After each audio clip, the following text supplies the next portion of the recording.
One F1 driver has used their wits to gain an advantage for the Miami Grand Prix despite a poor qualifying performance.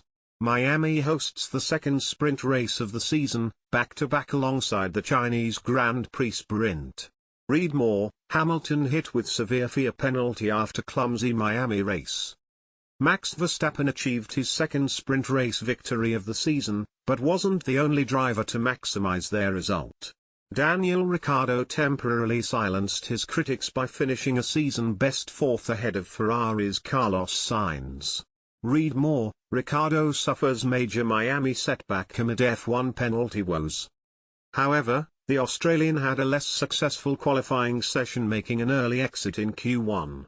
Ricciardo also has a 3-place grid penalty from the Chinese GP after overtaking during a safety car, meaning he will start the Miami GP last.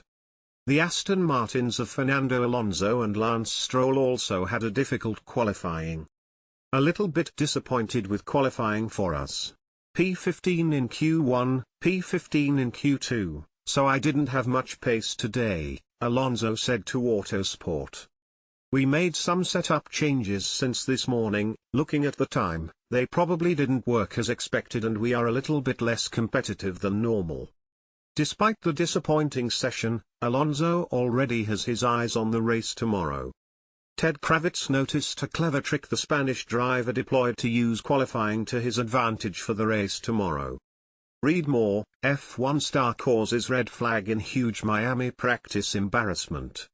If you noticed that Fernando went into the pits on the last lap, he was laying rubber in the pit box so that Aston Martin can have better and quicker pit stops tomorrow, Kravitz said via Sky Sports F1. Brilliant idea: when he's out of the points, great idea for Aston Martin and for Fernando Alonso.